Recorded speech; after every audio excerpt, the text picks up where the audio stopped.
pledge allegiance to the flag of the United States of America and to the republic for which it stands, one nation, under God, indivisible, with liberty and justice for all. Are there agendas up on the thing too? Did you notice? Yeah. At this time, I will conduct a roll call. Director Yuhan. Here. Director Tamaro. Here. Director Sorkin. Here. Director Addy. Here. Director Schoberg. Here. Director Anderson. Here. Director Reardon. Present. Director Lotiger. Here. And Director Sundquist. All members are present. At this time, I will ask if any of the members of the board have a motion to either approve or amend the agenda. I move that we delete 10 and 11, 10.0 and 11.0. Is there support? Is there support? Is there support? Motion fails for lack of support. I move that 10.0 be an open meeting at my request because I am the subject of the closed meeting.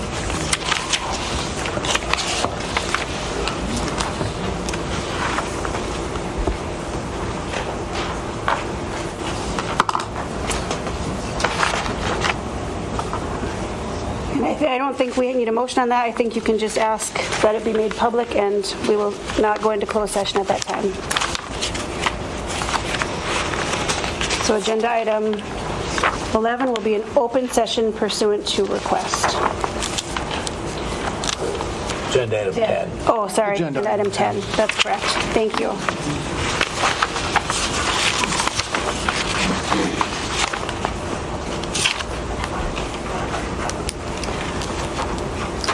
Excuse me, we can't hear back here. Okay, I'm speaking as loudly as I can, but we'll try to speak up. Can't hear anything. Okay. Thank you. Yes. So is there motion to approve the agenda as amended? So moved. Support. Motion by Director Schoberg, support by Director Addy. Any discussion? Discussion is that I believe I have a right for legal representation, and it's not afforded here, and there has not been time for legal representation for 10.0.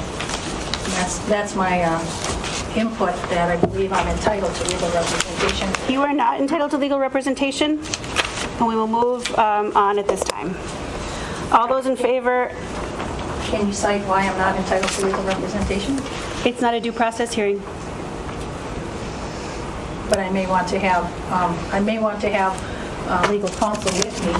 Board book was published on Thursday or Friday. You had time to consult. It's not a due process hearing, thus you are not entitled to legal representation. And if you've got anything to cite otherwise, we should have discussed it before today, and we're not going to discuss it now. I have, according to our policy, all of our board books and supporting material is supposed to be delivered to board members 3 days in advance. On Saturday, I received an email from Noel Schmidt about a resolution about the closed meeting. I'm censor myself. I didn't get it until today because I didn't check my email until today. Notice is That's not completed due upon process. delivery, and this is not a due process. You're not being deprived of anything. I still got it on Saturday, and that is not 3 days before the meeting. So noted. It was delivered. So Thank you. noted. All those in favor of the motion signify by saying aye. Aye. Opposed, same sign. No. Motion carries 9 to 1? 8 to 1. Yep. As far as the recognition of visitors and visitor input, there was some requests to speak that were filled out, but they were not related to board agenda items, and there will be no visitor input recognized at this time. As far as the consent agenda, I am moving to amend and pull agenda item 4.14 and would ask for a motion to approve the consent agenda as amended. I have another poll for discussion. 4.14 on the consent agenda. It's related to a lane change. 4.1 and 4.1 and 4.4. 4.14. And you wanted to pull 4.1? There's only 4. On the back. There's not one 4.14, there's 4.1 and 4.4. 4.1 is the... On the back page, there's 4.14. 4.1414 is on the back page. Is this an addition to the agenda we got in the board packet? No? It's online. Oh, 4.14, okay, I got you. I stand corrected. And I would like to consider item 4.2 and item 4.4. Is there a motion to amend the consent agenda as noted? You don't need a motion. I just want to pull for discussion. Well, and we're taking off 4.14. So are we motion to accept the consent agenda as amended? What are we taking out 4.2, 4.4, and 4.14? 4.2 and 4.4 for discussion per Director Sorkin's request, and 4.14 was put on in error. Okay, so that's off. Yep.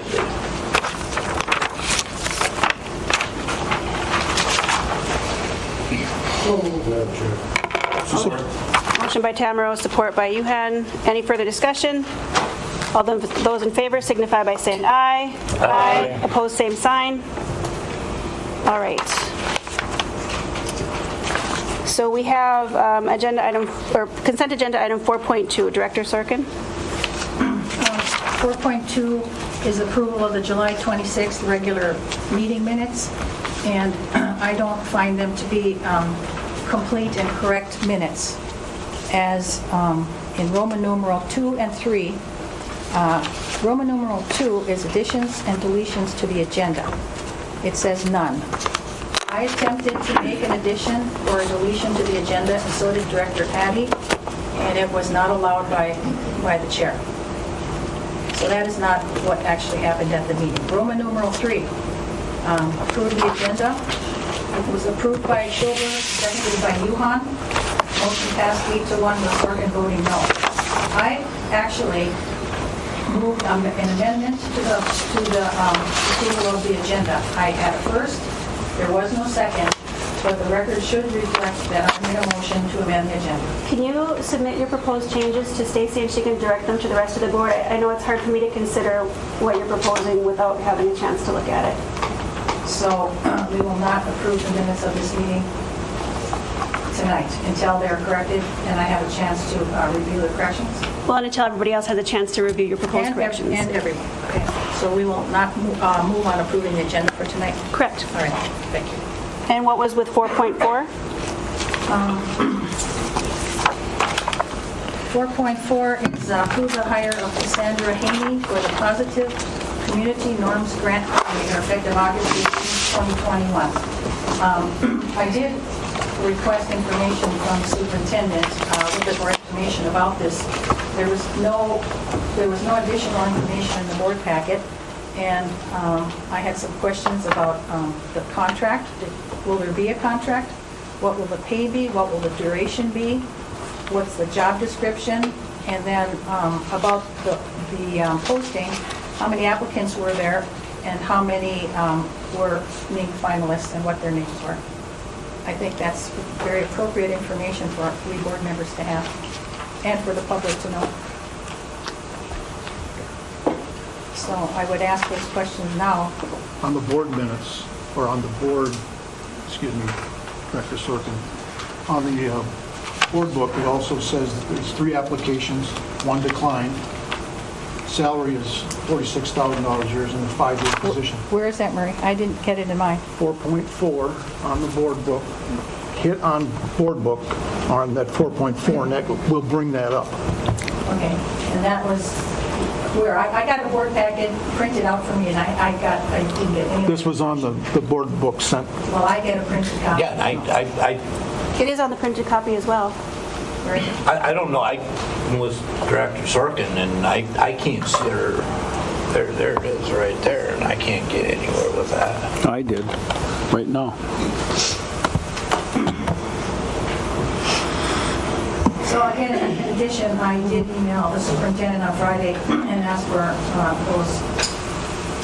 information. I didn't receive it. Was there a copy of the contract and the job description in there also? No. So I'm not the only one that did not receive, or could not find, or was not given that additional information.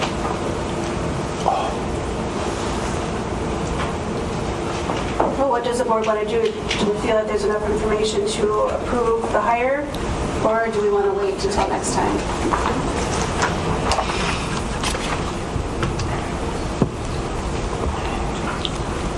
I move that we postpone the hiring of Cassandra Haney until the next board meeting where we can have more information. So there's a motion by Director Sorkin to postpone. Is there a support? Support. Support by Director Tamero. Any other discussion? All those in favor signify by saying aye. Aye.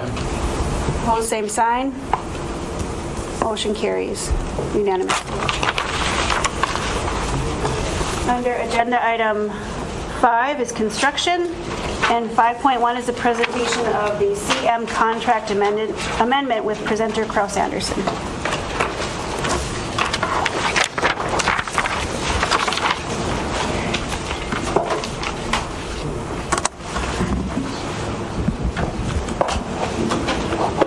Good evening, everybody. My name is Patrick Gallagher, the Senior Project Manager from Kraus Anderson for all the projects in the referendum. We're going to present this direction with the screen here so you can see what we're doing today. As you had stated, thank you again for the time here. We're going to go over a change order for the Kraus Anderson contract, as well as the CD estimate review for North Star Elementary for your approval. And we'll start first of all on the amendment for our contract. So just a couple of questions. Who's received? Oh, I guess we have this. It's for the live stream, Okay. audio, not for right now. Okay. Who's reviewed this up till now? We have worked with the superintendent as well as the advisory team board, and we have sent it over to Spencer Ani as well, and he's had it for a couple of weeks to review. The intent of this is to adjust our contract now that we've had the value management process has been pretty well completed. We've been value managing, if you remember, from the time we approved all the contracts, value managing to get that alignment back into acceptable levels. We've completed that now. We've also done some fundraising. That funding has been put into the contract, as well as some other funding from each of the districts. So we've never amended our contract for that increase in the contract, so we are doing it now at one time. And then why now? That is the reasoning. We have those things pretty well solidified now, so we can do that. And then what's next is each quarter when we give you the quarterly report, and the last quarterly report included all of these costs, by the way, we will reassess. And one of the key things is you raise more fundraising money, then we can put that into the project and we would adjust it that way. So this is strictly the Kraus Anderson portion of the contract, and it's change order or amendment number 1. And we haven't had any changes up till now, so this summarizes everything to date, and it is included in the quarterly report. So Paul, why don't we talk this a little bit? Okay, excellent. Thank you, Patrick. All right, so should take no more than a couple minutes here. It'll be very brief.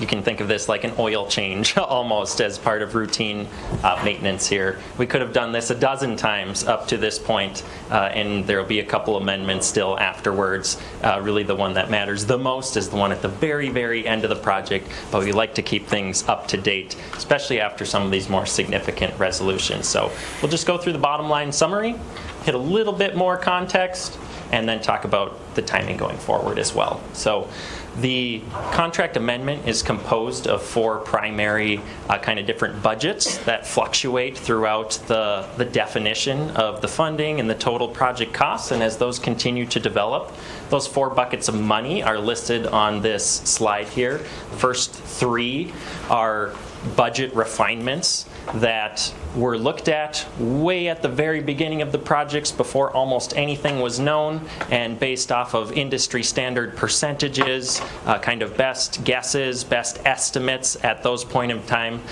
for things like general conditions, how many dumpsters, the amount of temporary fencing, the amount of plywood enclosures needed to construct each project. As the projects continue to develop, those quantities become very known. They're very well known on the Laurentian Elementary School project. They're getting to be very well defined on the Rock Ridge High School project, and still estimates for kind of the remaining 2 projects as well. Site services is management time. Again, that's a budget refinement. Same with things like reimbursables. That's something that we would buy or need to get, and then just gets reimbursed one for one there. And then the last one is just the flat 2% fee that's in our contract, and that is based upon the ending total hard costs of the actual construction. And again, as additional funding gets committed, or as value management occurs, or favorable bids occur, that number goes up and that number goes down.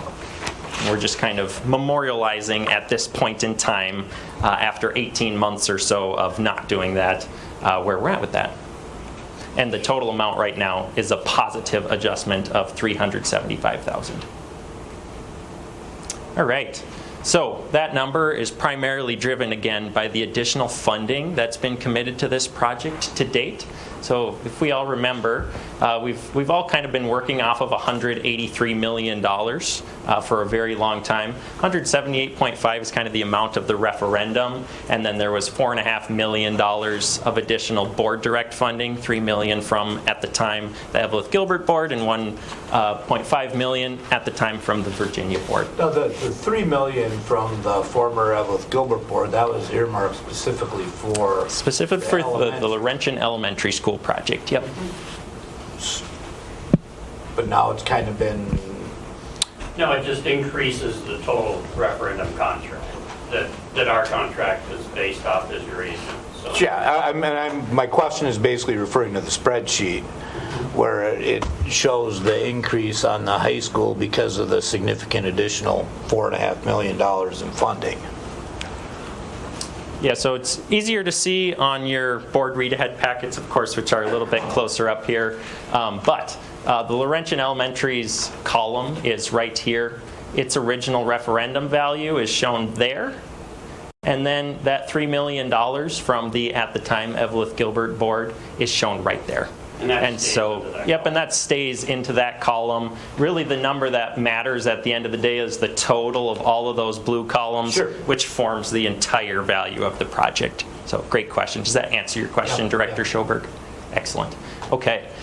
So, one of the biggest adjustments, though, from all of the master referendum budgeting processes is that jump from $183 million to $190 million there. So it's that added $7 million of bond interest commitments, other school board direct contributions. Patrick mentioned fundraising, commitments from the capital fund, some E-rate rebates, and then some deferred maintenance commitments as well, all upping that total, again, as it's kind of shown here. Each one of the, here's kind of that $7 million right there. And if you look at the breakout, it shows which columns these different additional funding commitments were attributed towards.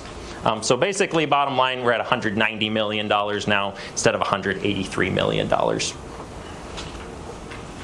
Okay, and like we mentioned, the net overall to the good of $300,000 that was presented as the summary of the entire master referendum budget at the last CM quarterly report. All of these adjustments and that $375,000 that we're talking today, those already auto-calculate through different percentages and formulas. So that's already kind of included into that $300,000 to the good. So this isn't making any situation any worse or anything like that. That's already reflected in that total, and it's not going to make things not be $300,000 to the good now. All right, and there's just, this is a pure copy paste from our last CM quarterly report. And you could expect to now see one of these contract amendment presentations kind of accompany each future quarterly report as well, as additional fundraising gets committed, as the Laurentian Elementary School approaches completion, as the North Star Elementary School gets bid out. Those are all refinements, lockdowns, tightening the belt on the budget, and we're able to final calculate. And our contract can also go down. It's just whatever the trend of the projects is at the time. So And so tonight is for consideration our first contract amendment, our next quarterly report, and actually the last time you'd be hearing from me this year would be in October, because our next quarterly report after that would be in January. So you only have to hear me one more time this year, so there should be a round of applause just for that. All right, and then we would do that until all of the referendum projects, all 4 of those columns are 100% complete, and we know the final values. And the last little bit that I wanted to cover that I think I glazed over actually is that every single penny of unspent general conditions dollars gets returned to the district. Every unspent penny of site services money, that gets returned to the district. Every unspent penny of reimbursables, that gets returned to the district. Every unspent penny of contingency, which is not in this contract, but also gets returned to the district. So it's at that end of the projects as well, where a lot of those reconciliatory amendments get made as well, and those funds returns, and kind of look at what else they can get spent on, things like that. So this is really why we called them budget refinements. It's really setting aside the money for what we are seeing and what we're projecting and what we think you are going to need to finish your buildings today based on everything that's known. So I think that kind of wraps up everything that I wanted to say. Patrick, was there anything else that you wanted to add to kind of clean up? No, just that one of the major things was we had a very good bidding situation on the Evelyn Gilbert Elementary, Laurentian Elementary, and now we've reallocated those funds as well. So this is really a good wrap-up of all that and memorializes where we're at. So. Okay, and in that case, if any board members would like to ask either myself or Patrick or Pete any questions, otherwise we will turn it back over if it's appropriate for discussion and vote, whatever Madam Chair decides. I have a few questions. So piggybacking on Matt referring to the $3 million that the former Evelyn Gilbert School District designated for the elementary on the Evelyn side, the Laurentian Elementary. So you're saying we came in $221,000 plus some change to the good on that on this project? Yeah, that column, I believe, as it currently reflects, just pull up a little graphic for, we may not have one in here. Maybe just shown on the exhibit. But I believe that figure is approximately accurate, that project column is currently reflecting a positive budget alignment. Okay, so yeah, the net change is a positive of $221,000. But that designated $3 million came from our general fund. Are you saying that this 221 now is going to be applied to the project? Or I believe it should go back into the New Rock Ridge General Fund for other uses because it came out of a general fund for a certain purpose and not just added to the project total dollar expenditures. And that's it. Yep, good question. And do you want me to summarize and restate? Yep. Okay. So as referendum funds, they stay within the referendum budget. And I'm sorry, can you state your question again? Well, but the $3 million was not a referendum amount. It came from the former Evelyn Gilbert General Fund to add to the project. So it wasn't referendum. So whatever is unused, I would believe, would go back into the New Rock Ridge General Fund, not for building project purposes. Maybe it could be for curriculum and salaries and other needs of the district instead of just throwing it into the referendum building project fund. Well, I believe that the board voted to your board that was Evelyn Gilbert Elementary. Your district board voted to put it into the project. So I don't know how you would pull it out of the project now, especially because that board doesn't exist anymore. Wasn't that if needed though, Matt? I would have to go back, but my recollection was that money was the money of last resort, and it likely would not be needed to be used on the project. And it looks like we do have about $220,000 that was not needed. But right now, the project's not done. So it could fluctuate up or down. It could become a greater, or it could become a smaller amount. And at that time, then... I think at some point in time, we need to clarify then where that money should go or shouldn't go. As a board and or as maybe a resolution or a legal thing. And then it looks like for the demolition amounts did not change, but for the North Star Elementary on the Virginia side, there's an addition of about $116,000. And so I know Virginia put in, 2.5 million, but I recall that was designated for the high school. And so this extra $116,000 for the Virginia Elementary, the North Star Elementary, would some of that $221,000 that was saved in the Laurentian Elementary be going into extra projects? Evidently, it's an extra project or an add-on to the North Star Elementary. The North Star Elementary took on funds from deferred maintenance, though, for the existing building portion of that project. And those are good questions, Polly, but I mean, starting with my take on things, starting with the referendum budgets. I mean, it's a project, we're going to do this thing. At that point, I mean, the budgets always move around. That's just the nature of construction. And they have moved around. We ended up in a little better environment than we anticipated on the Laurentian, and things have changed. As I asked last week, or 2 weeks ago, I'm a little concerned that we'll be able to stick to the budget for the North Star Elementary, but I think you guys are doing a great job in managing that.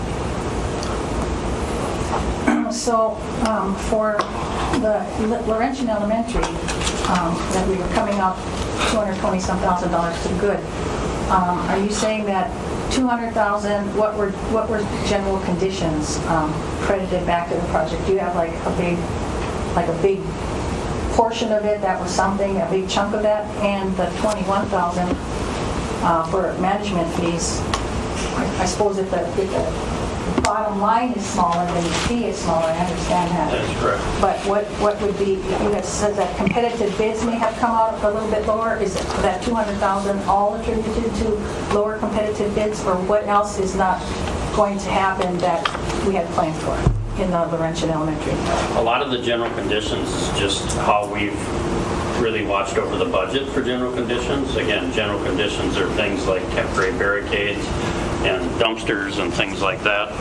Just got a really good management team that's been able to minimize those costs. And instead of waiting till the end of the project to give those back so they could be utilized somewhere else, we wanted to do it now because we're at about that 75% level.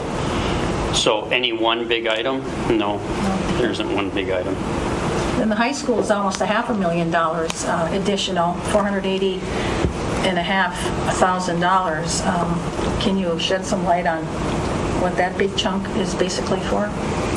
Yeah, we were over budget on that project from, misaligned for quite some time, and we went through, and as you know, we've come back and presented to you various items that had to be value engineered out, and some were then put back into the project, deemed as being essential to the project, and then additional funding was put in there to align with those.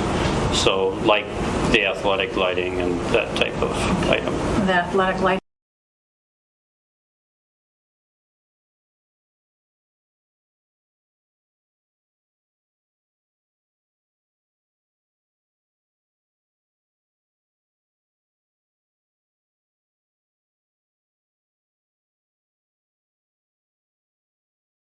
Can you shed some light on what that big chunk is basically for? Yeah, we were over budget on that project from, misaligned for quite some time, and we went through, and as you know, we've come back and presented to you various items that had to be value engineered out, and some were then put back into the project, deemed as being essential to the project, and then additional funding was put in there to align with those. So like the athletic lighting and that type of item. The athletic lighting was what, about $300,000? It was closer to $500,000 to $600,000. Okay, so that's one big item. that's almost a total increase for that lighting for the fields for this addition, okay? Just to clarify.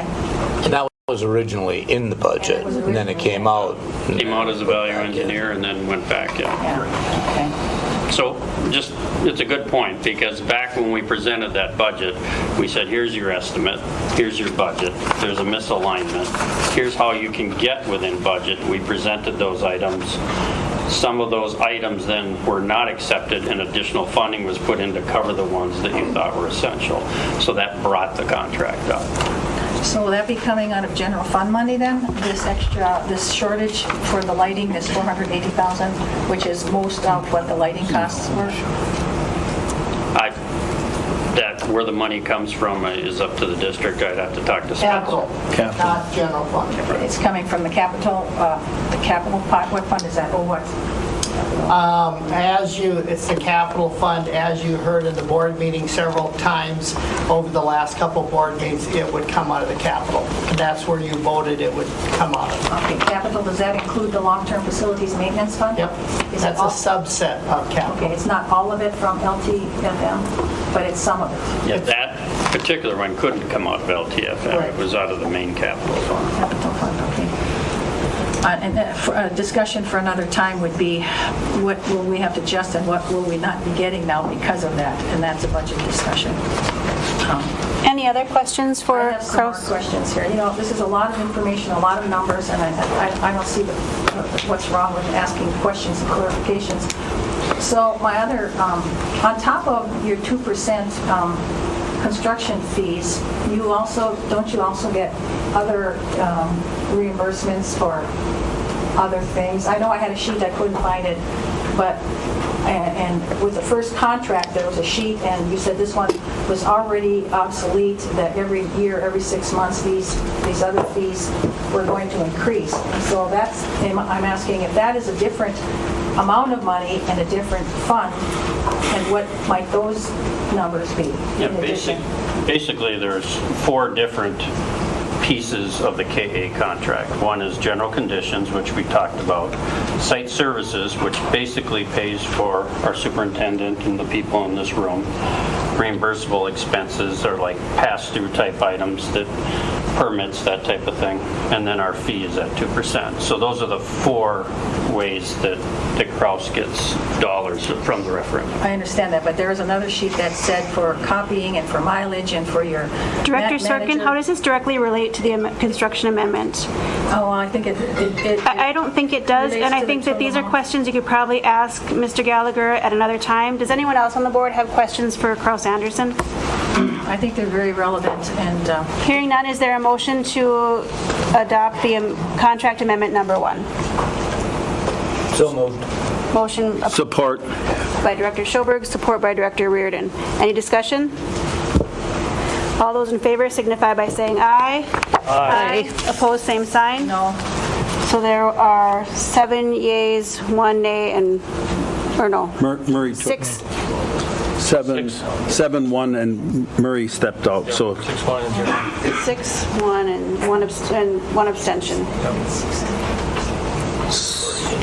All right, agenda item 5.2 is presentation of the North Star Elementary. Welcome. CD estimate. Yes, thank you. All right. Stace. For those of you who don't know me, I'm Pete Oppen. 7, 1, and 1. On the Laurentian Elementary currently, and then the future North Star Elementary, and then also associated with the demo projects as well. So today we'll go through the North Star approved Elementary CD estimate. So that's our construction document estimate. That means our documents are about 100% complete right now. We're able to do a full estimate on that.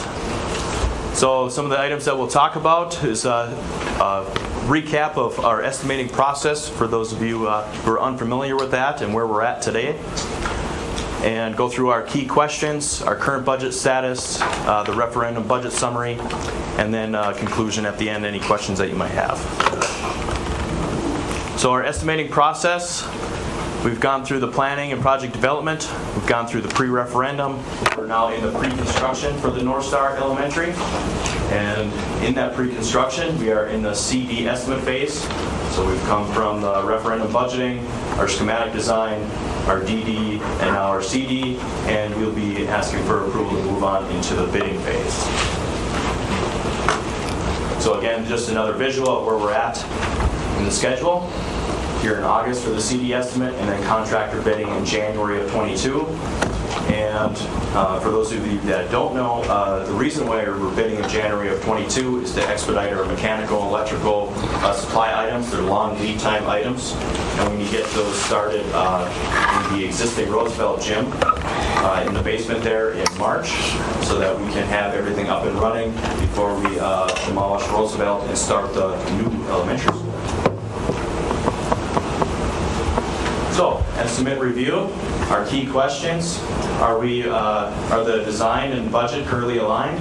If not, why is that? And how are we going to get there? Then at the end, I'll ask for approval. Question number 4. So the question number 1, design and budget currently aligned. There is a $1 million misalignment right now. So you can see where we've come from, the SD estimate, the DD estimate, and now our CD with a deviation of about 4.2%. So that $1 million alignment needed out of a $23.5 million budget. So that budget is a little bit different than it was because of what Paul and Pat were just discussing about funds being infused into the referendum, into the North Star. So that's how we got to the $23.5 million construction budget and a $6 million soft cost budget. So a total budget of $29.5 million for the North Star Elementary. All right, just another reiteration here. Our revised budget is $23.5 million. Our current estimate is at $24.5, which is that 4.2% within our target. So this is a breakdown of our estimate, our site cost, building, contingency, general conditions, some deduct alternates, and the deferred maintenance alternates, for a total of the $24.5 million currently. So the next slide, I'm going to go over the alternates a little bit so you guys understand where those are coming in from. So the reason we come up with alternates is to give us the flexibility to manage the budget depending on how bids come in January, whether they come in higher than we anticipated or lower. So we do have some add alternates, and then we do have quite a few deduct alternates to give us that flexibility to stay within budget. So currently in the $24.5 million CD estimate, we have included all of these deduct alternates.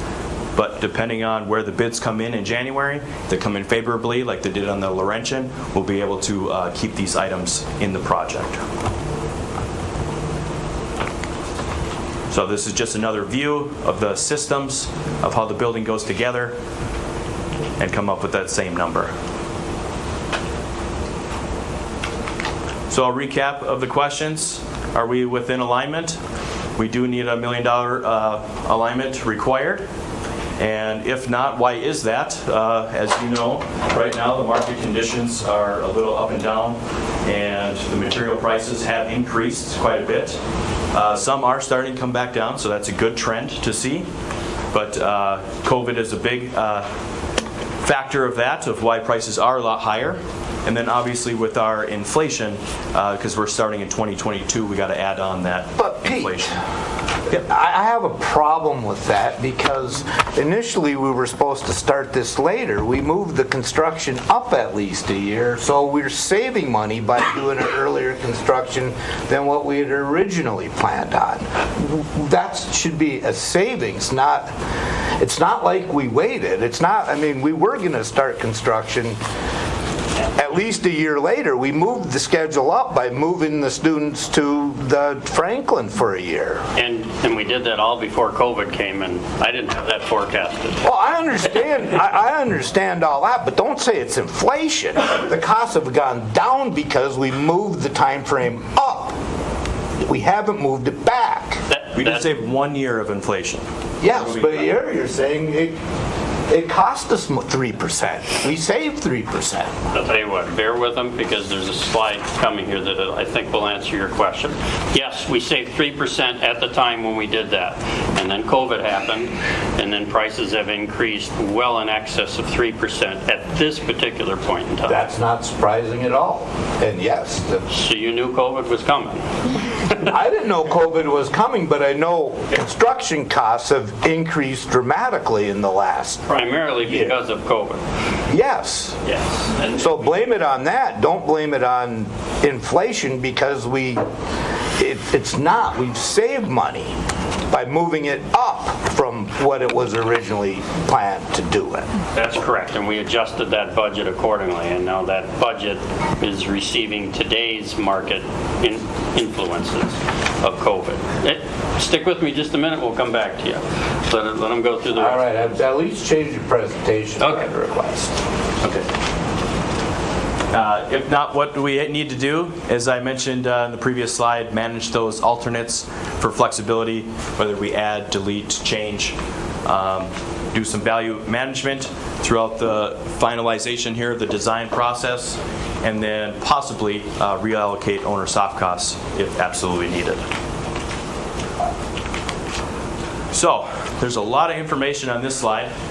And I'd like to go through it step by step with you to make sure everyone understands, because there's lots of numbers here and it might get a little confusing. So what we've done, speaking of inflation, is we ran a scenario to show a comparison to hard costs that we actually have in hand right now with the Laurentian Elementary, and do an inflation scenario to see where this new project should come out in the future, right? If there was no COVID and all that fun stuff. So we have our current state of each project. So the Laurentian Elementary, like I said, that's just about to wrap up here by the end of the year.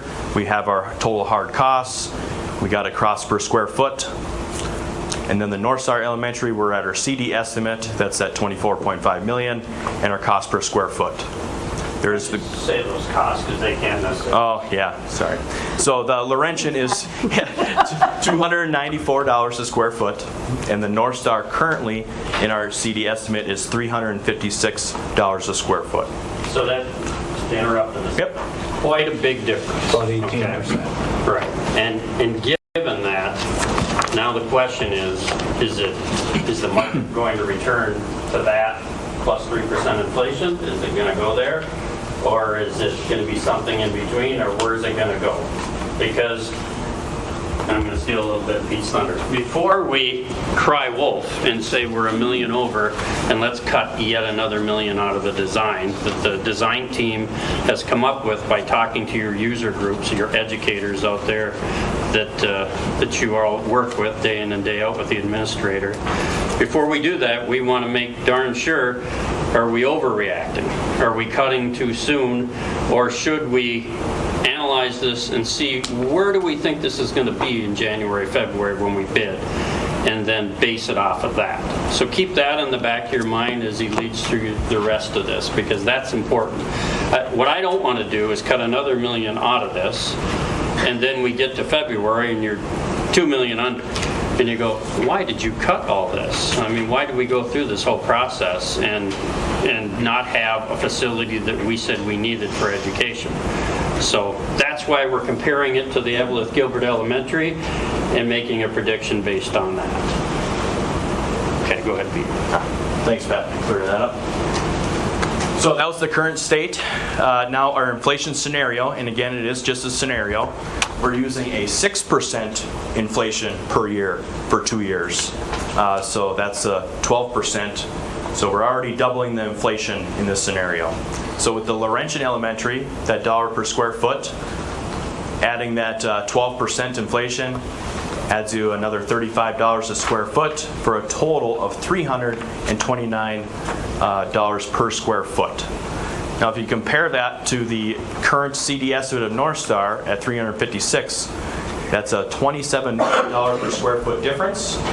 And if you put that into a dollar amount per the square foot of the North Star Elementary School, is about $1.8 million above and beyond conservative of a conservative inflation scenario. I used the word conservative a lot, didn't I? So our normal inflation is 3% per year. So we've doubled that and went 6% a year to come up with a dollar per square foot of where we probably should be, right, for the project.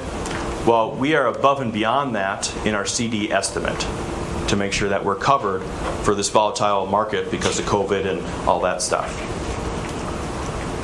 So if we take that $1.8 million difference from the current CD estimate of 24.5, that puts us at 22.6 million.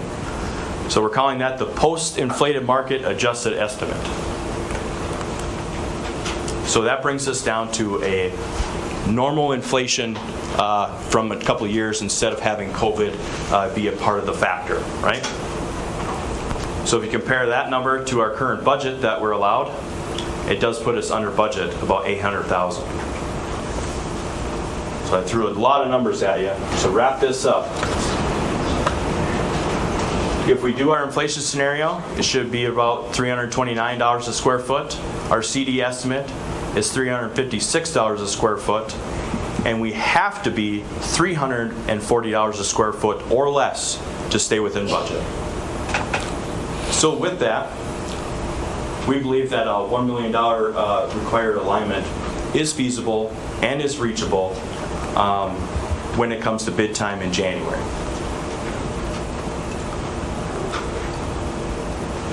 Now, is there any questions? I have a couple of questions. Yep. So just very simply, for my simple mind and just to make it clear, what's the 1 million basically attributed to that we're over budget, out of alignment? We really feel that it's the influence of the current market post-COVID. That's really what all of that says up there is, okay, after we do the estimate and we got pricing from the market and from contractors to our estimate, that's how we make sure that we're in alignment with the current market. We feel that by January is when we're going to start bidding, and then we'll have the bidding completed in February. We feel that $1 million is in that influence of post-COVID. And is that just from the plan that we already have for whatever's going into that building, and that it's not, is there anything that's been added to that project that's in this number, or are you saying it's all inflationary and material costs and inflation and other things? The second thing you said. It's all inflation. And that's what we're trying to show by that, because, I mean, 6% per year is pretty high inflation, and we took it times 2 years. And then we still are added on top of that. And you've still got, how much left bottom line there again is 837 still remaining.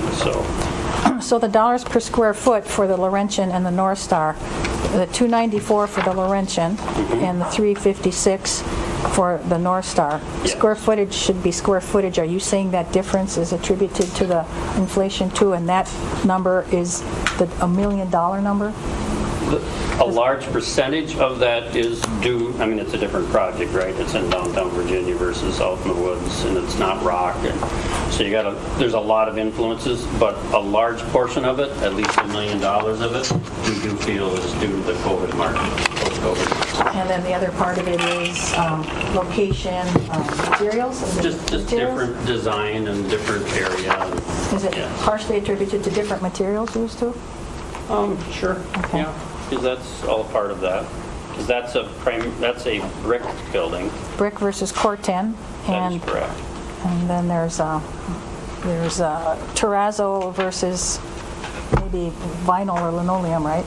Or is that the high school? Terrazzo was an alternate. Yep, terrazzo is an alternate on this project, similar to what we did over at Laurentian, and we were able to accept that because the bids came in favorably. So. And then in this school, the base will be a resin floor. Instead of a rubber, it'll be a resin, and then an add alternate for the terrazzo. The same with the Laurentian and the North Star? The resin? Yeah, in Laurentian, when we bid Laurentian, Evelyn Gilbert, we bid it and we bid it as a resinous floor, and then we had an ad alternate for terrazzo. And when the bid results came in well, the advisory team said, let's do that terrazzo. So then we were able to put that into that project. We're doing a similar thing on this project. Okay. And just one more question. At a previous meeting, did you say, unless I heard you wrongly, did you say that brick was less expensive than Corten as exterior material?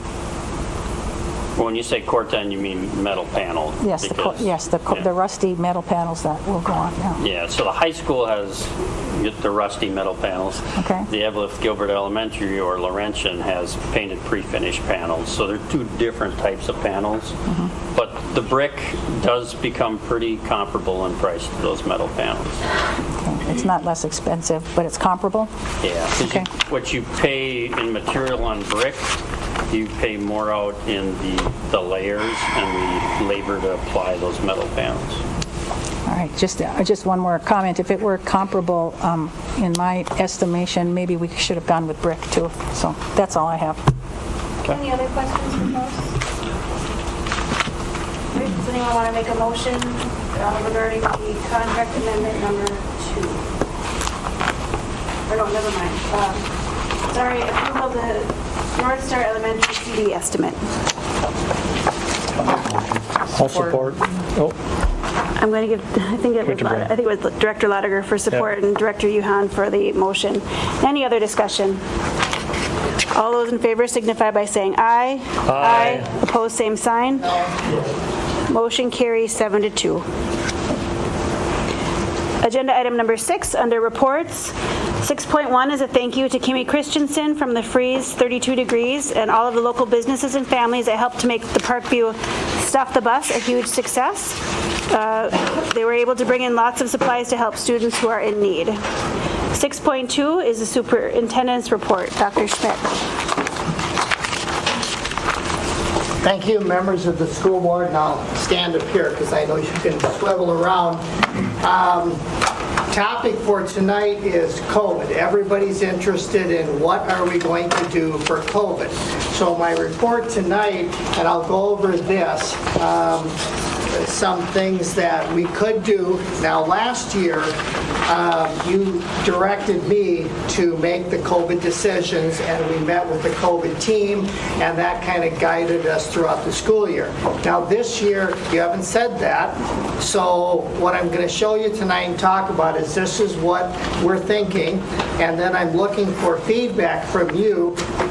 You like this, you don't like it, any specific changes, alterations you would like to do, then I'll rework the letter, and then if the timing works out, I'd like to send this out to families at the end of this week sometime, and also to staff at the end of this week. So I'm here to get your input on what do you think. So the situation is very different. We do not have, oh, thank you. Put my glasses on so I'm not holding on to two things. So the situation is different because we don't have MDE, we don't have the governor making COVID mandates, and so what they have told us is here's what we're recommending, here's what the CDC is recommending, but on the local level you get to make the decisions. So here we are. So the couple things I want to go over, and then when I'm done, I'll answer any question you want. I'm looking for feedback from the board as far as what do you think. We are preparing for 100% in-person learning. We are not setting up the system to do online learning by grade levels or anything like that, like we did last year. Last year we had about 20% of all of our kids had chose the online option. So this year, that's also very similar to what has happening around us. There is no online option for kids. So we're planning for 100% in-person schooling, and that is what the vast majority of parents have told us they want us to do. Now, before I start the plan, I also had this caveat that if circumstances change, if we have a huge increase in COVID rates, we don't know what is going to happen from MDE, we don't know what's going to come out of the Minnesota Department of Health, so all of this is susceptible to change based upon current conditions right in the immediate area. So just kind of keep that in mind. So our first recommendation is that we are recommending that all students 12 and over, including staff, follow the CDC guidelines for vaccinations and get a vaccination. The science is very strong that that works. However, this is a recommendation that we are making to our parents and to our staff members. The second thing is that students and staff will not be required to wear masks. We are recommending that they wear masks, especially if they are unvaccinated or if they have another underlying health condition which would cause them to wear a mask. So under those circumstances... Excuse me. We need to have order for our board meeting, please. It's a board meeting. In America. Under those circumstances, we want the parents to talk to their local family doctor and to make those specific health suggestions with their local doctor level. In addition to this... Excuse me, let Dr. Schmidt get through his report. This is unorderly. In addition, this is coming from the federal government. If kids are wearing the bus... This is very difficult. Excuse me. It's difficult for the people here on the board to listen to what Dr. Schmidt is saying. It is not a time for you to comment. Something to say about it. You need to listen to the parents. We can recess if you can't be orderly. We need our turn to speak also. That's all we're saying. Don't censor us. We will not be censored. We pay your salary. Don't forget. In addition, on the school bus, this is a federal requirement, kids will need to wear a mask on the school bus, as the adults will also need to wear a mask on the school bus. In addition to that, if anyone tests positive for COVID, we will do just like what we did last year. They will need to go into quarantine, so if we have staff or students who do test positive for COVID, we will send them home for quarantine. Why don't they just stay there? In addition to this, if someone does show symptoms of COVID, and especially if they have had close contact with someone who does have COVID, we will ask them, especially if they have symptoms, we will ask them to go home. We'll talk to the parents. We'll talk to the parents about them, and they will be required to quarantine. However, if the child or the staff member gets a PCN test and it comes back negative, or they have a note from a physician saying it's something else, that they don't have COVID, then they can certainly come back to school, and we will honor those requests from the physicians. We will also do all the contact tracing, which we will need to do to make sure that students who come in contact with a confirmed case of COVID, we will do the normal contact tracing. This is what we did last year, and we will let the parents know that their child may have had close contact with someone who has COVID. However, that will be a parent decision as far as whether that child attends school or does not attend school. We'll work with the parents on that case. We will recommend, this will be a parent decision, that we will recommend that they do wear the mask if they have had close contact with someone who does have a confirmed case. In all cases, we will try to keep the quarantine period to a minimum, so that it's a minimum time that we're legally required to, as recommended by the Minnesota Department of Health and the Minnesota Department of Education. We will do that. What are you using? In addition to that, we will recommend also to parents, if they are able, to drive their child to school, or if the kid can drive themselves, that they should drive themselves to school and also get a buddy system going so they can perhaps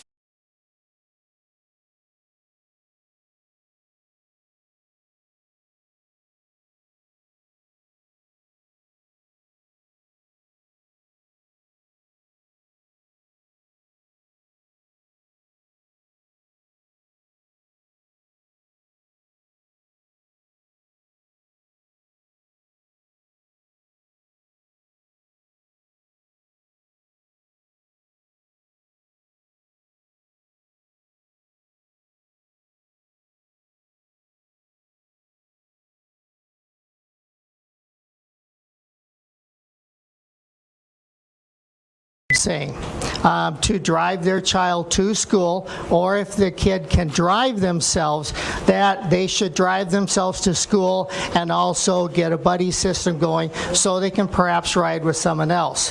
The whole purpose of this is to put fewer bodies on the school bus. We feel that will help.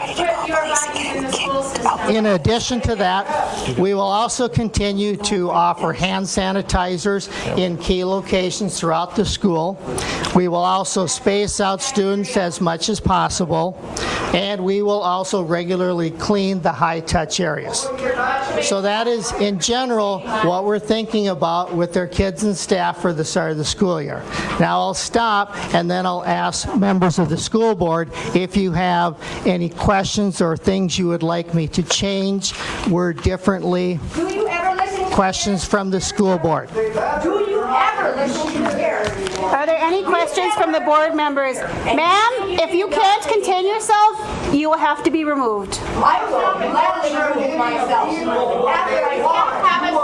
Are there any questions from, there is a time and place for input. Give us the time. It's per board policy. This is not the way. Are there any questions from the board for Dr. Schmidt? Any comments? Is that a threat, sir? Is that a threat, sir? Okay, we're going to take a 10-minute recess, and you guys can figure out how to calm down, and then we'll be back to finish the meeting of the board. Learn how to run a meeting. Who's the one walking away? Maybe now you know how it feels to put people in. You guys are supposed to support our children on how to Blows my mind. I said the Pledge of Allegiance, and yet here you are. Blows my mind. You sit there with a smart smile. You wait till your talent is gone. When our children get pulled in and taught the American way and about freedom. Schmidt, does the board have any questions for Dr. Schmidt? I wanted some input, and my input is I agree with 100% in person, but I don't agree with recommending that 12-year-olds get vaccinations. I would not recommend that specifically, and I don't think we as a board should recommend that, to get the vaccines. It's just a recommendation. I'm I not just telling don't- any parents they have to do it. I know, I don't want to be on the side to recommend it, though, so that's my feeling. And as far as wearing masks... Mic isn't for in here, it's just for the YouTube. Spend enough of our money by a PA system. And the second bullet about won't be required to wear a mask, but they will be strongly recommended that students and staff wear masks. I disagree with that, and I would not support that. And no to having, I would not support recommending wearing a mask on a bus. I believe that should be up to parents and students. And the other bullets, I would have to study them and really understand what they mean about testing and so forth. Oh, the one about the parents driving their children to school, I'm not sure that parents should not be reimbursed if they do that, for driving their own children to school, instead of having them bused. And that's all I have. I will study the other bullets. Any other board members have anything for Dr. Schmidt? Great, thank you. Thank you, members of the board. Agenda item 7, our administration item. 7.1 is consider INAC as the 2021-22 food service management company. So moved. Motion by Director Reardon. Support by Director Lotiger. Any discussion? Let's just hope that in 2 years, when our high school opens, that we will no longer be needing of these services. Okay, but we will be able to cook our own food in our culinary kitchen. I think that's the goal and the hope of Okay. everybody. Hey, Madam Chair, I made the motion. Best to correct that now. Did I not have, I thought I had You said Reardon, that's Oh, fine. sorry. I mean, we're both good looking, I can see that. I might recommend masks for this board. And that was second by Director Lotiger? Yeah. All those in favor signify by saying aye. Aye. Opposed, same sign. Motion carries unanimously. Agenda item 7.2 is consider 2021-22 meal prices. Breakfast and lunch will again be free for students under the federal Seamless program. To keep up with inflation, it's important to raise the meal prices by 10 cents, so in future years we won't have to increase it all at once. Adult meals, a la carte, and any second meals that students would still need to be purchased. I'll move. on Motion that. by Director Addy, Support. support by Anderson. Any discussion? All those in favor signify by saying aye. Aye. Opposed, same sign. Motion carries unanimously. 7.3, consider approval of the 2021-22 Rock Ridge Grades 7 through 12 Student Handbook. I would move for approval. Support. Motion by Director Schoberg and support by Director Anderson. Any discussion? There was some conversation in the last board meeting about concerns about penalties being too stiff and severe. Did that activities committee? We met, it's already been changed. Yeah, I just would like you to point out in the big document what those changes, recommended changes are. There was one change that from the first offense went from 3 to 2. And that's games? Yes. Yes. And that was Games the- or weeks, whatever is more stringent. Yeah. And Okay, that's in line with the MSHL. And that's, again, Guidelines. like, okay, and that was, Yeah, it said- okay. That was the only change for that part of it. And then I see on page 13, this needs further focus groups this year about, is it grade point average? Would that be about weighted grades? pardon me? The weighted grades on page 13, is that, it says further focus group discussion this year? Is that about weighted grades and about the grading? The top 10% of the senior class says it's going to have to be looked at again? I'm sure they're going to have to. Because I think that students and parents would like to know early on what it's going to end up being. Are we having valedictorian and salutatorian in this district? Is that in here? We haven't. We haven't. In Virginia, we have. In Yeah, Virginia. and this says it'll be recognized in Virginia and not Outlook until, and that's one of the things I need refinement going forward. Well, and that's, After that. after well, this. that's my question. We're one district now. That should, I think, should be hashed out and should be consistent across, even though we still have different high schools. I would be supportive of a valedictorian, salutatorian as well. I mean, just to be consistent. And I don't know, I mean, it's a big document. I didn't have time to really go through it page by page, but are there any inconsistencies between the two sites in here? Well, this was proposed the last meeting, but we tabled it so that we could talk about just that one specific issue of the penalties. So there's been time for everyone to review. No, there hasn't. The whole document is game for discussion, and we did not even have an in-depth discussion about it. I'm just seeing some of these things and bringing them There's up. a motion to approve it, and there's support. All those in favor I'm still in the signify by saying discussion period. aye. I'm still in the discussion period. All those in favor signify by saying aye. Aye. Aye. Opposed, same sign. No. Motion carries 8-1. 7.4 is to consider approval of the resolution of the Board of County Commissioners for the distribution of American Recovery Act funds, St. Louis County Student Reengagement Initiative, and this will be a roll call vote. Is there a motion? Is there a motion?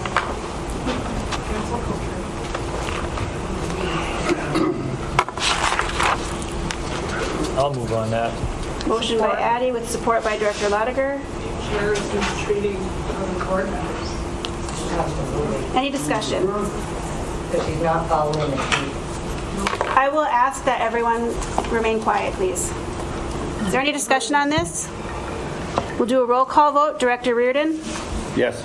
Director Anderson? Yes. Director Schoberg? Yes. Director Addy? Yes. Director Lotiger? Yes. Director Sorkin? Yes. Director Tamaro? Yes. Director Yuhan? Yes. And Director Sundquist is a yes. Motion passes unanimously. 7.5 is consider approval of PSEO contract between Rockridge Public Schools and Mesabi Range College effective August 15th, 2021 through June 15th, 2022. So moved, Reardon. Support. Motion by Reardon, support by Yuhan. Any discussion? All those in favor signify by saying aye. Aye. Opposed, same sign. Motion carries unanimously. Agenda item 8 is unfinished business. If no one else has any, I do have a few. Okay. Let's see. At a previous meeting in May and subsequent to, there has been discussion about an equity coordinator, and I've asked for this to be put on the agenda to be given an update on it, and it still seems to be an outstanding topic. Also, I think that should be part of a curriculum committee and a curriculum review cycle with statutory input from the public. So I believe that's still outstanding about the equity coordinator when our school is going to be starting pretty soon. Then I think we still have an outstanding unfinished business. We had a purchase offer for the Manual Arts Building that the school board did not even consider, and it was not allowed to be put on the agenda. I think that's unfinished business. And we postponed the demo bid of the Manual Arts Building. I was just wondering what the status of that is and what the status of the Historic Society, the Preservation Office process. I was interested in where that is at this point in time. I mentioned at the last meeting that our board needs to revisit our meeting notices and remote access now that the pandemic is over and the governor no longer has his emergency powers. And so how we operate business, not business, but meetings remotely through Zoom and or through other interactive television. And the Department of Administration Data Practices Office has given some guidance. They've put out some materials and they've got some workshops. And I think we need to visit that. And we also talked about having a discussion of what our new consolidated district needs to do with the former Evelyn Rec Commission, which is no longer just Evelyn Gilbert. And we had some funding for that. I don't know how it's funded now. We had membership. We have to revisit that whole relationship with them. And I'd like to see these things put on the agenda or put into committees to at least discuss. I think it's business the board needs to do. I agree with you on that one, Polly. I think it's... Was that on the rec committee one? Yep. Was that a discussion at the activities committee? Not at the last one. We had that discussion at the activities committee probably about a year ago. And Nothing really. I think Polly brought it up when we were informed that Mark Forty had And that was just at the resigned. last meeting, wasn't it? Right. And then I think the activities committee said that they would address it the next time you met. That was on the agenda on last Monday, so maybe the next one we do need to take a look at that. Yes. I agree. To that one. I agree. We need to start talking about that. All right, that's all I have. All right, thank you. Chair, No, would you please, can we get people to please address Polly's questions? Because she's representing us. right. And she brought up unfinished business, and it's noted. But no questions were answered. No. So agenda item 10 and 11 was to close a session for preliminary considerations of allegations against an individual who is subject to the board's authority pursuant to Minnesota Statute 13D.05 subdivision 2B. And Ms. Sorkin, you have requested that not go into closed session? Yes, under that subdivision 13D05 subdivision 2B says a meeting must also be open at the request of the individual who is the subject of the meeting, and I'm so requesting. All right, so we will not go into closed session.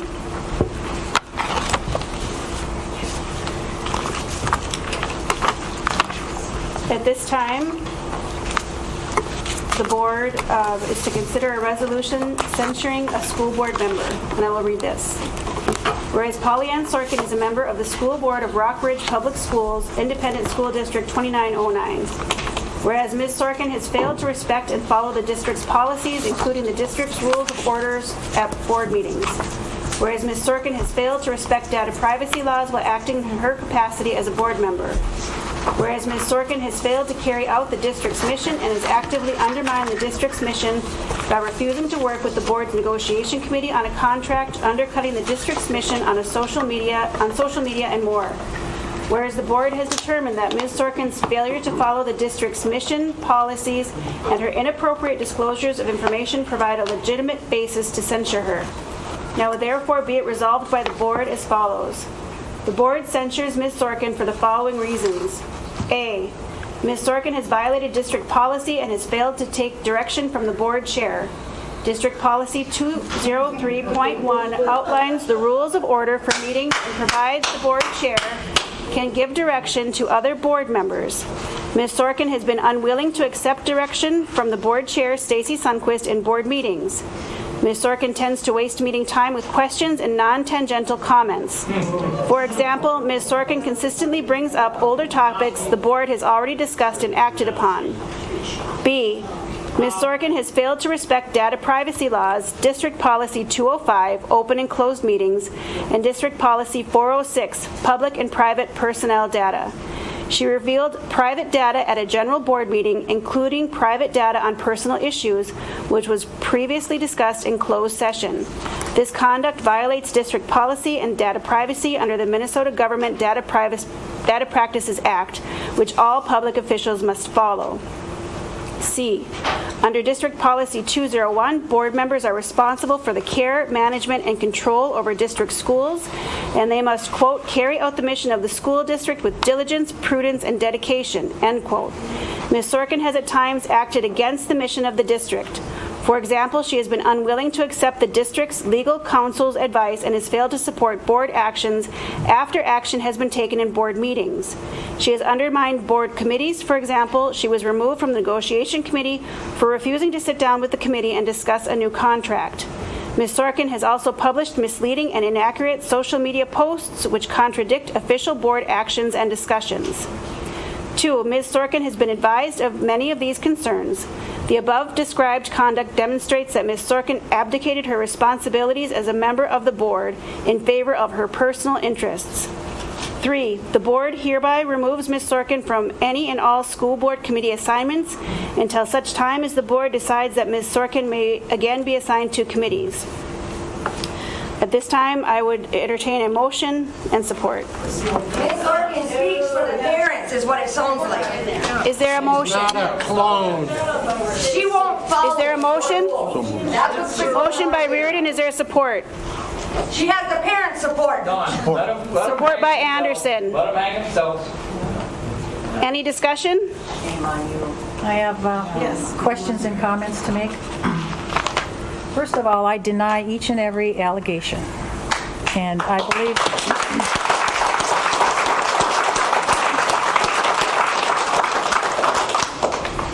believe that I am entitled to legal representation.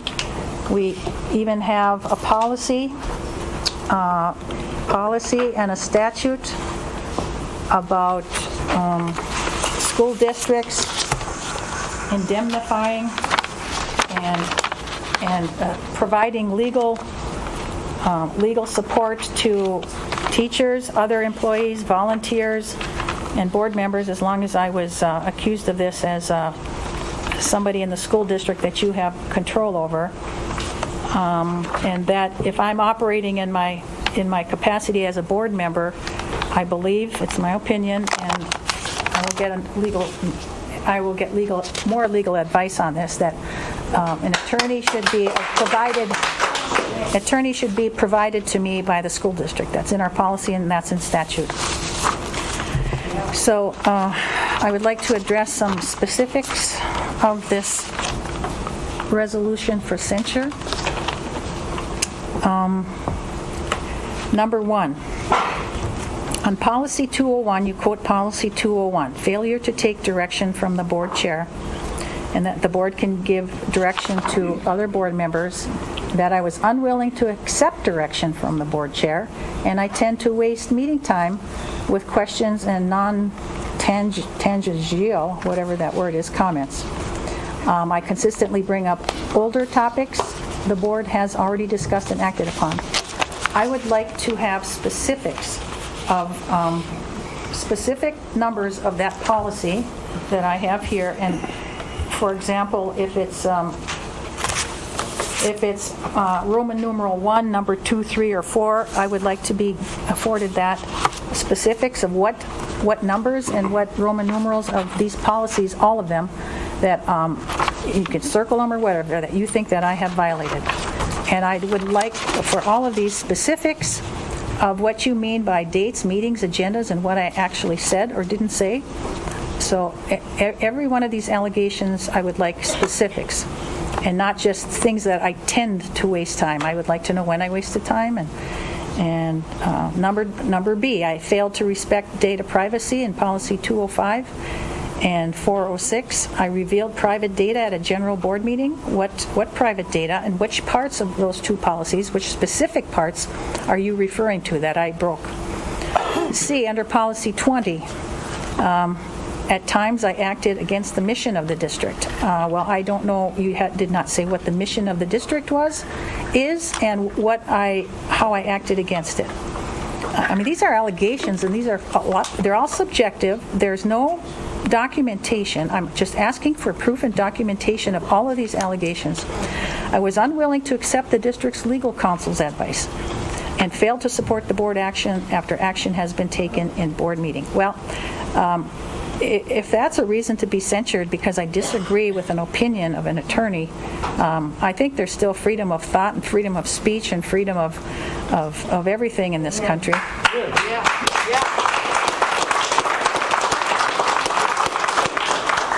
I think to try and witch hunt somebody who has an opinion and might have a strong opinion, but an opinion nonetheless, I think that's very constitutional, even if people don't like what my opinion is.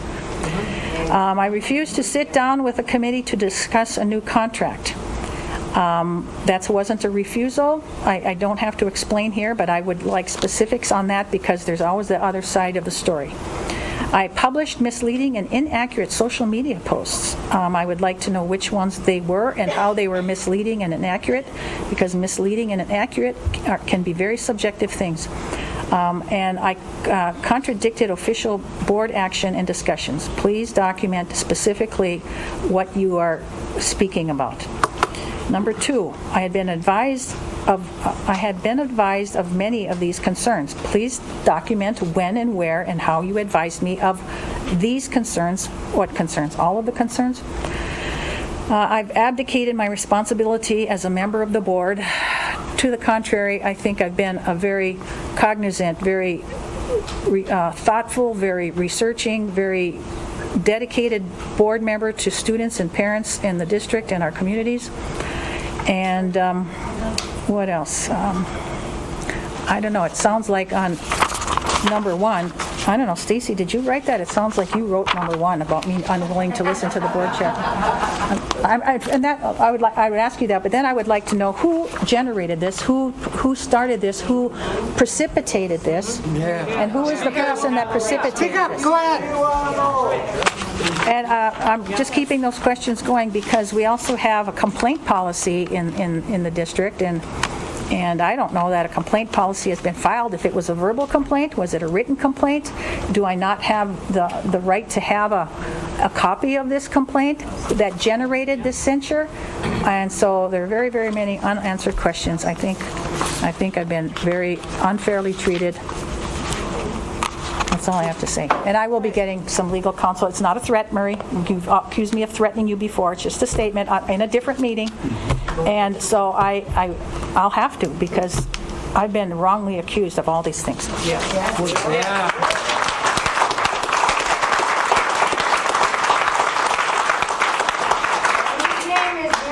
At this point, I would take a roll call vote. Director Reardon? Yes. Director Anderson? Yes. Director Schober? Yes. Director Addy? Yes. Director Lotiger? Yes. Director Tomero? Yes. Director Yuhan? Director Sorkin? No. And Director Sundquist is yes. Motion passes 8-1. Next. Because she won't conform. At this time, I would entertain a motion to adjourn. I'll move. All those in favor signify by saying aye. Aye. Motion carries. Meeting is adjourned.